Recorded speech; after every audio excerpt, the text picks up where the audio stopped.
ओम श्री रामाय नमः। सोचो, एक पल के लिए अगर तुम्हारा घर किसी ने 500 साल पहले तोड़ दिया होता, अगर तुम्हारे पिता के पिता के पिता ने उस दर्द को सीने में दबा के रख लिया होता, अगर तुम्हारे पूरे खानदान ने पीढ़ी दर पीढ़ी एक ही दुआ की होती, सिर्फ एक ही सपना देखा होता, और फिर एक दिन 500 साल बाद वो सपना पूरा होता। आंखें भर आती हैं, हाथ जुड़ जाते हैं और पूरा देश एक साथ रोता है। ये सिर्फ एक मंदिर की कहानी नहीं है, ये एक कौम का दर्द है, ये एक सभ्यता का जिंदा रहना है, ये 500 साल का इंतज़ार है। अयोध्या, इस शहर का नाम सुन के ही कुछ अजीब सा होता है, कुछ अंदर से हिल जाता है। अगर आप हिंदू धर्म को थोड़ा भी जानते हैं तो आप जानते ही होंगे कि ये सिर्फ एक शहर नहीं है, ये एक आस्था का केंद्र है। ये वो ज़मीन है जहाँ करोड़ों हिंदुओं के विश्वास के मुताबिक भगवान श्री राम ने जन्म लिया था। त्रेता युग में, एक ऐसे युग में जब धर्म की स्थापना के लिए एक मनुष्य का जन्म हुआ जो आस्था की नज़र में ईश्वर ही थे।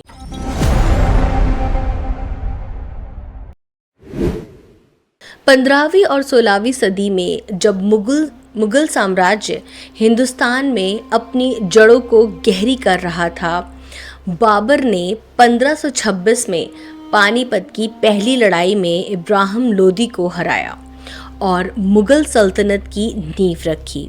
बाबर एक फौजी था, एक शायर था, एक फतेह था, लेकिन इसके साथ एक ऐसा इतिहास भी जुड़ा था जो आने वाली सदियों तक इस देश को झिझोरता रहा। उस वक्त अयोध्या में जहां राम जन्मभूमि थी, जहां हिंदूस का ये दृढ़ विश्वास था कि राम जी का जन्म हुआ था, वहां एक मंदिर मौजूद था। इसके बाद के इतिहास पर आज भी ज़बरदस्त विवाद है। कई हिस्टोरिकल रिकॉर्ड्स और कोर्ट टेस्टिमनीज में ये बात सामने आई कि बाबर के एक जनरल मीर बाकी ने 1528 में वहाँ एक मस्जिद का निर्माण कराया जो बाबरी मस्जिद के नाम से जानी गई। बहुत सारे हिस्टोरियंस और एएसआई के फाइंडिंग्स ये कहते हैं कि इस जगह पर पहले एक ग्रैंड स्ट्रक्चर था जिसके नीचे हिंदुओं का एक पवित्र धार्मिक स्थल था। ये बात कई बार कोर्ट प्रोसीडिंग्स में भी आई और बाद में इलाहाबाद हाई कोर्ट के 2010 के फैसले में भी कि इस जमीन के नीचे एक मंदिर जैसा स्ट्रक्चर के रिमेन्स मिलते हैं। लेकिन उस वक्त 1528 में किसी को नहीं पता था कि इस मस्जिद का निर्माण आने वाले 500 साल के दर्द का बीज बन जाएगा। सेंचुरीज गुजरते रहे, मुगल साम्राज्य आया, फला फुला और फिर धीरे धीरे बिक गया। औरंगजेब का ज़माना आया जिसमें कई और मंदिर तोड़े गए, धार्मिक टेंशन्स बढ़ती गई, लेकिन अयोध्या की इस ज़मीन पर एक खामोशी थी, जैसे वो ज़मीन कुछ कहना चाहती थी, लेकिन उसकी आवाज़ कोई भी सुन नहीं रहा था।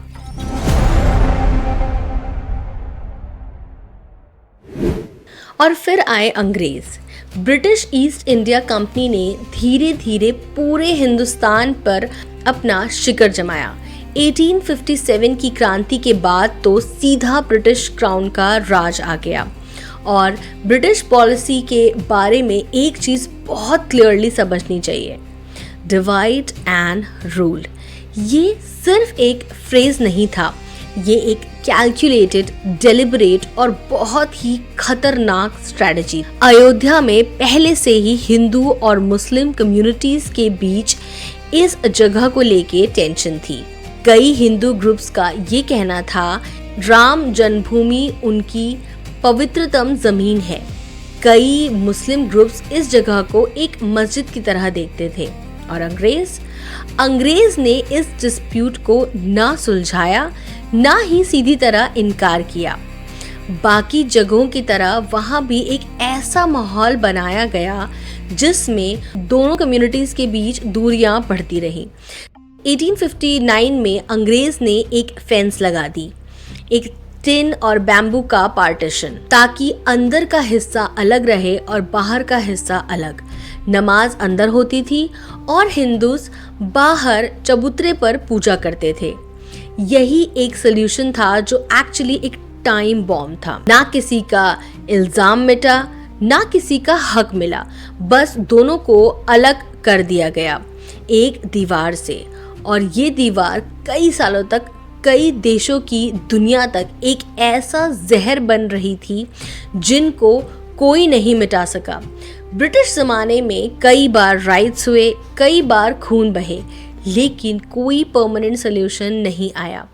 अंग्रेज चाहते भी यही थे कि कोई एक साइड क्लियरली जीते, क्योंकि अगर कोई भी साइड जीतती तो दोनों में से एक उनसे खुश रहती और दूसरी नाराज।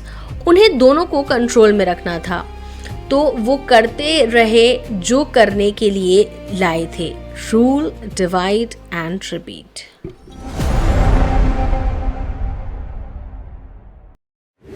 और फिर आज़ादी मिली 1947 में। पूरा हिंदुस्तान एक नए सपने के साथ उठा, लेकिन अयोध्या में वो पुराना दर्द अभी तक जिंदा था। अभी तक बाबरी मस्जिद वहीं थी, अभी तक हिंदूस बाहरी चबूतरे पर ही पूजा कर रहे थे, अभी तक कोई मजबूत लीगल रेजोल्यूशन नहीं था। और फिर आई वो रात, 22 दिसंबर 1949। रात के अंधेरों में बाबरी मस्जिद के अंदर एक अजीब सी चीज़ हुई। सुबह जब लोगों ने देखा, अंदर भगवान राम की एक मूर्ति थी, एक आइडल। अचानक बीच में वो वहाँ नहीं थी रात को, और सुबह वो वहाँ थी। कुछ हिंदू ग्रुप्स ने कहा कि ये एक चमत्कार था, श्री राम खुद प्रकट हुए हैं अपनी ही जन्मभूमि पे। कुछ लोगों का मानना था कि ये मूर्ति रात को कुछ लोगों ने सीक्रेटली अंदर रखी थी। उस वक्त यूपी के सीएम गोविंद वल्लभ पंत थे। जवाहरलाल नेहरू खुद इस बात से नाराज थे और उनका क्लियर डायरेक्टिव था कि मूर्ति वहां से हटाई जाए और लॉ एंड ऑर्डर मेंटेन हो। लेकिन लोकल एडमिनिस्ट्रेशन और पुलिस ने मूर्ति हटाने में हेजिटेशन दिखाई। सीतापुर के डिस्ट्रिक्ट मजिस्ट्रेट के नयर ने मूर्ति हटाने से मना कर दिया। उन्हें बाद में सस्पेंड भी किया गया। मस्जिद को गवर्नमेंट ने सील कर दिया, नमाज बंद हो गई और मूर्ति वहीं रही। एक ऐसा फैसला जिसने आने वाले डिकेड्स तक इस कंट्रोवर्सी को और गहरा बना दिया। इस एक रात ने पूरे लीगल बैटल की दशा ही बदल दी। अब कोर्ट में एक नई डायमेंशन थी, एक फिजिकल प्रेजेंस थी, और एक बार फिर दोनों कम्युनिटीज़ के बीच एक नई तरह की टेंशन आ गई थी। नेहरू ने अपने लेटर्स में लिखा कि ये एक नेशनल शेम है, लेकिन जो हो गया था वो हो गया था, और जो आने वाला था वो अभी बहुत दूर था।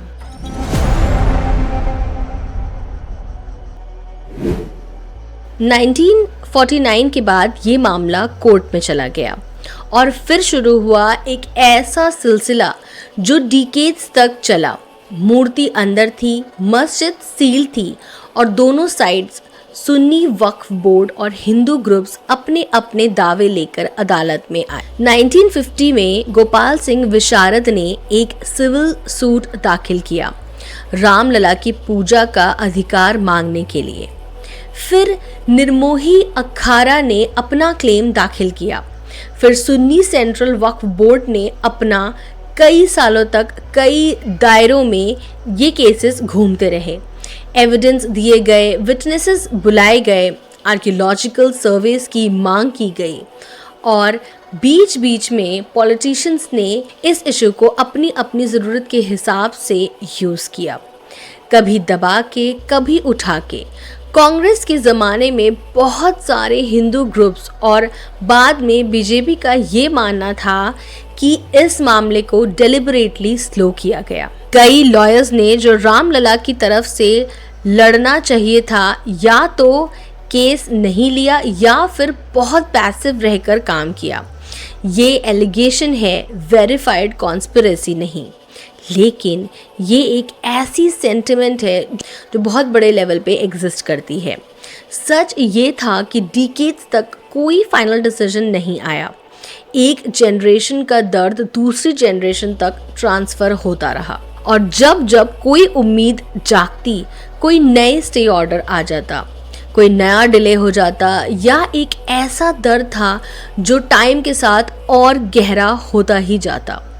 सिर्फ एक मूर्ति का नहीं, सिर्फ एक मस्जिद का नहीं, बल्कि एक पूरी सभ्यता की सेल्फ रिस्पेक्ट का सवाल बन गया था।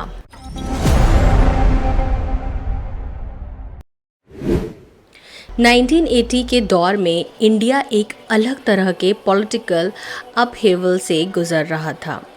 इंदिरा गांधी की हत्या हुई, राजीव गांधी पीएम बने और अयोध्या का मामला जो डिकेड्स तक कोर्ट में था, धीरे धीरे एक मास मूवमेंट बनता जा रहा था। 1984 में विश्व हिंदू परिषद ने राम जन्मभूमि मुक्ति आंदोलन लॉन्च किया। डिमांड सीधी थी, बाबर मस्जिद की जगह पर राम मंदिर बनाओ। 1986 में एक ऐसा फैसला आया जिसने पूरी सिचुएशन को फिर से हिला दिया। फैज़ाबाद के डिस्ट्रिक्ट जज के.एम. पांडे ने ये ऑर्डर दिया कि मस्जिद के दरवाजे हिंदूज़ के लिए खोल दिए जाएं पूजा के लिए। ये एक जुडिशियल ऑर्डर था, लेकिन कई लोग कहते हैं कि इस ऑर्डर के पीछे राजीव गांधी गवर्नमेंट का इनडायरेक्ट इन्फ्लुएंस था। आखिर क्यों? क्योंकि तब राजीव गांधी एक मुस्लिम फ्रेंडली नाता भी बना रहे थे।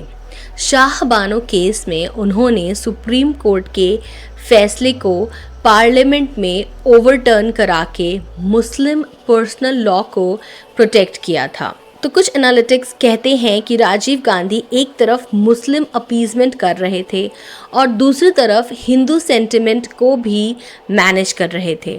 दोनों कम्युनिटीज़ डिससेटिस्फाइड थीं।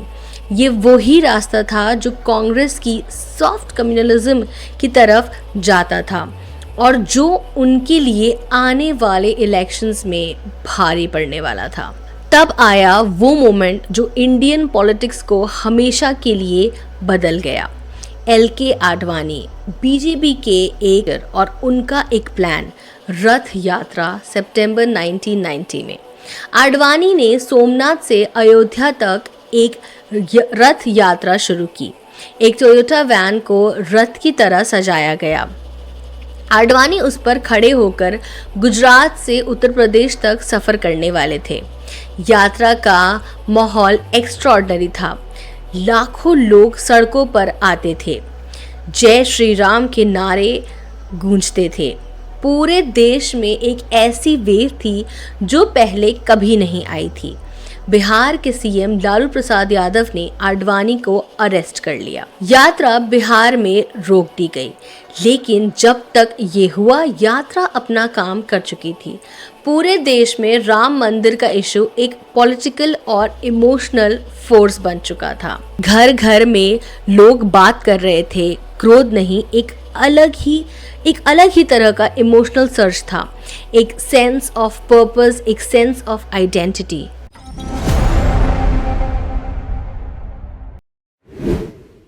कुछ इवेंट्स होते हैं जिन्हें हिस्ट्री अपनी याद में हमेशा के लिए लॉक कर लेती है। 6 दिसंबर 1992 उन्हीं इवेंट्स में से एक है। अयोध्या में लाखों की तादाद में कर सेवक राम मंदिर के लिए काम करने वाले वॉलंटियर्स इकट्ठे हुए थे। ऑफिशियल प्रोग्राम के सिंबॉलिक कर सेवा का था, मतलब कुछ फिजिकल वर्क करना मंदिर निर्माण के लिए। सुप्रीम कोर्ट ने क्लियर ऑर्डर्स दिए थे कि स्ट्रक्चर को कोई नुकसान ना हो। स्टेट गवर्नमेंट ने कल्याण सिंह के नेतृत्व में अश्योरेंस दी थी, लेकिन जो हुआ वो किसी भी प्लान से बहुत अलग था। एक चीज से दूसरी चीज हुई। भावनाएं काबू से बाहर हो गई और देखते ही देखते दुनिया का पूरा मीडिया देख रहा था। बाबरी मस्जिद के गुंबद एक के बाद एक गिर गए हाथों से। जोश में, आवाज में, हजारों में। शाम तक 500 साल पुराना स्ट्रक्चर जमीन पर था। ये एक ऐसा मोमेंट था जिसने इंडिया को 2 हिस्सों में बांट दिया। एक हल्का वो था जो अंदर से रो रहा था क्योंकि उनका इंतजार खत्म हुआ। दूसरा वो था जो सहराया हुआ था क्योंकि जो हुआ वो किसी भी कोर्ट ऑर्डर से, किसी भी कंसेंट से नहीं हुआ था। सुप्रीम कोर्ट की डिफेंस थी। LK आडवाणी ने बाद में कहा कि ये उनके जीवन का सबसे दुखी दिन था। बीजेपी सरकार को यूपी में डिसमिस किया गया। कल्याण सिंह ने बाद में रिस्पॉन्सिबिलिटी एक्सेप्ट की और फिर जो आया वो और भी दर्दनाक था।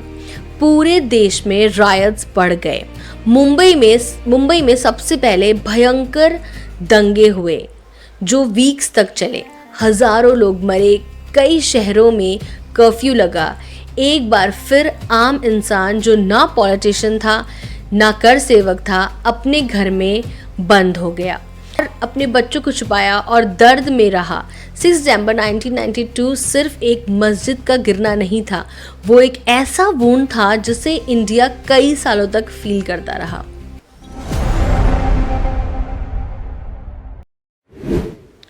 डिमोलिशन के बाद ये केस और भी कॉम्प्लेक्स हो गया। लीगल बैटल्स कई डायरेक्शंस में चली।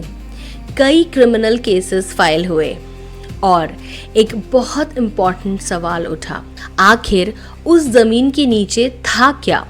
आर्कियोलॉजिकल सर्वे ऑफ इंडिया को कोर्ट ने ऑर्डर दिया कि वो साइट का एक्सकवेशन करें और रिपोर्ट दें। 2003 में ASI ने अपनी रिपोर्ट सबमिट की और वो रिपोर्ट बहुत सिग्निफिकेंट थी। ASI की फाइंडिंग्स सजेस्ट करती थी कि बाबरी मस्जिद के नीचे एक मैसिव स्ट्रक्चर था जिसके पिलर्स, वॉल्स और आर्किटेक्चरल एलिमेंट्स थे जो एक टेम्पल के होने के एम्पल एविडेंस दे रहे थे। इस्लामिक आर्किटेक्चर से अलग एक डिजाइन, कई टेम्पल रिलेटेड आर्टिफैक्ट्स मिले। ASI की रिपोर्ट में ये भी कहा गया कि इस स्ट्रक्चर की characteristics north Indian style of temple construction से मैच करती है। वक्फ बोर्ड के एडवोकेट्स ने इस रिपोर्ट को चैलेंज किया। उनका कहना था कि फाइंडिंग्स को सिलेक्टिव तरीके से इंटरप्रेट किया गया है। कुछ हिस्टोरियंस ने भी ASI मेथोडोलॉजी पर सवाल उठाए, लेकिन ASI की रिपोर्ट एक documented, government authorised, expert driven investigation थी और वो कोर्ट रिकॉर्ड का हिस्सा बन गई। 2010 में इलाहाबाद हाई कोर्ट का एक लैंडमार्क जजमेंट आया। 3 जजेस ने 3 अलग अलग ओपिनियंस दिए, लेकिन उनका कंबाइंड कंक्लूजन ये था कि उस 2.77 एकर्स जमीन का 1/3 सुन्नी वक्फ बोर्ड को मिले और 1/3 निर्मोही अखाड़ा को और 1/3 रामलला विराजमान हो। ये डिसीजन सबको सेटिस्फाइड नहीं किया। दोनों साइड्स ने सुप्रीम कोर्ट में अपील की और एक बार फिर वेट करना पड़ा।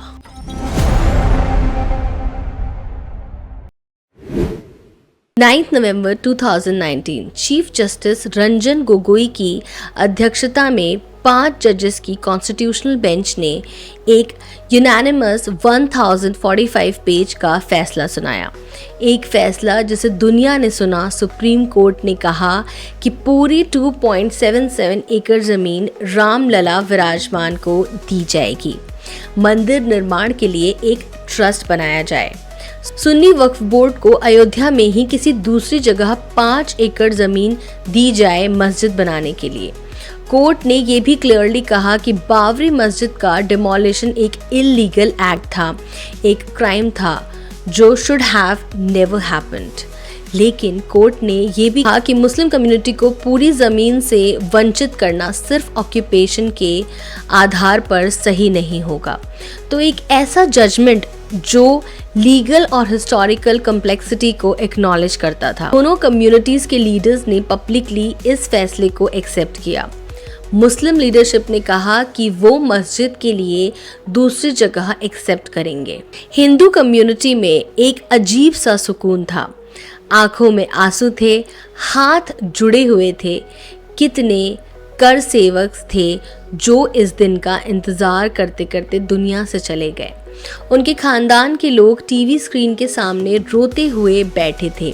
कोर्ट ने एक केस सुलझाया, लेकिन असल सुलझना हीलिंग, ये तो इंडिया को खुद ही करना था।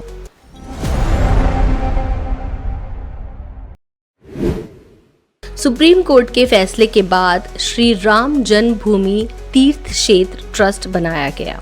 फरवरी 2020 में पीएम नरेंद्र मोदी ने इसका ऑफिशियली अनाउंसमेंट किया पार्लियामेंट में, और फिर अगस्त 2020 में एक हिस्टोरिक मोमेंट आया। मोदी जी ने खुद अयोध्या जाकर पूरी विधि विधान के साथ मंदिर की नींव की पहली ईंट रखी। 500 साल के इंतजार के बाद एक नए चैप्टर का आगाज।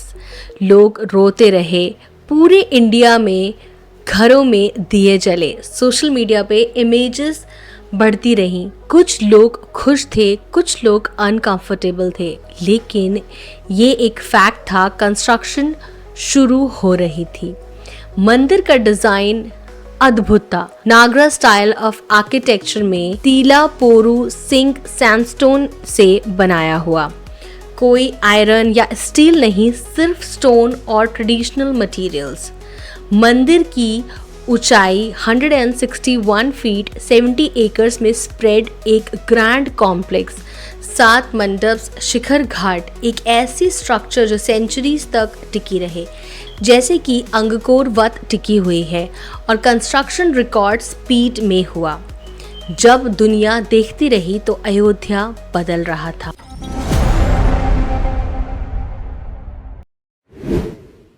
जनवरी 22, 2024 इस तारीख को इंडिया हमेशा याद रखेगी। पीएम नरेंद्र मोदी ने प्राण प्रतिष्ठा की विधि संपन्न की। रामलला की मूर्ति की स्थापना। एक छोटा सा मूर्तिल स्वरूप श्री राम, नयनाभिराम, मुकुट, तिलक और एक ऐसी आंखें जो सीधा तुम्हारी आत्मा तक पहुंचती हैं। मोदी जी खुद 11 दिन का अनुष्ठान करके आए थे इस उत्सव के लिए। पूरे इंडिया में एक बार फिर घरों में दिए जले, टेम्पल्स में भीड़ थी, स्कूल्स बंद थे, टीवी पे लाइव कवरेज थी। लोग छतों पे खड़े होकर जय श्री राम बोल रहे थे। एक 90 साल का बुजुर्ग जिस दिन का इंतज़ार करते करते अपनी आंखों की रोशनी खो चुका था, वो उस दिन अंदर से देख रहा था जो आंखें नहीं देख सकती थी। कुछ था उस दिन हवा में, एक क्लोजर का एहसास, एक पूरा होने का एहसास। ॐ श्रीरामाय नमः। तो ये है राम मंदिर की कहानी। 500 साल की, मुगल दौर से लेकर ब्रिटिश राज तक, 1949 की रात से लेकर 1992 के दर तक, कोर्ट रूम्स से लेकर रथ यात्रा तक, सुप्रीम कोर्ट के जजमेंट से लेकर 22 जनवरी 2024 तक। ये कहानी सिर्फ पत्थर और मोटर की नहीं है, ये एक ऐसी कौम की कहानी है जो अपनी आइडेंटिटी के लिए, अपने विश्वास के लिए, अपने इतिहास के लिए पीढ़ी दर पीढ़ी लड़ती रही। कुछ ने गलत रास्ता चुना, इसमें कोई दो राय नहीं है। बाबरी डिमोलिशन एक ऐसा दाग है जो इंडिया के इतिहास से कभी मिटा नहीं जा सकता। जो मारे गए राइट्स में, वो भी इस कहानी का हिस्सा हैं। उनका दर्द भी इस इंतज़ार से उठा था। लेकिन इस पूरी कहानी में जो चीज़ सबसे गहरी है वो ये है कि फेथ कभी मरता नहीं। जब ज़मीन छीन ली जाती है, जब अदालत में सालों तक कोई जवाब नहीं आता, जब एक पीढ़ी की आस अधूरी रह जाती है, तब भी लोग अपने बच्चों को कहते हैं एक दिन होगा, और कुछ कहते हैं वो दिन आ गया। राम मंदिर सिर्फ एक धार्मिक स्थल नहीं रहा, वो एक सिंबल बन गया आइडेंटिटी का, रेजिलियंस का, फेथ का और इस बात का कि टाइम कितना भी लगे एक पूरी सभ्यता को रोक नहीं सकते अगर वो उठना चाहे. Thank you so much guys for watching. Do like this video and subscribe to my channel and let me know what do you want me to cover in my next video and how much do you like this video. Jai Shri Ram.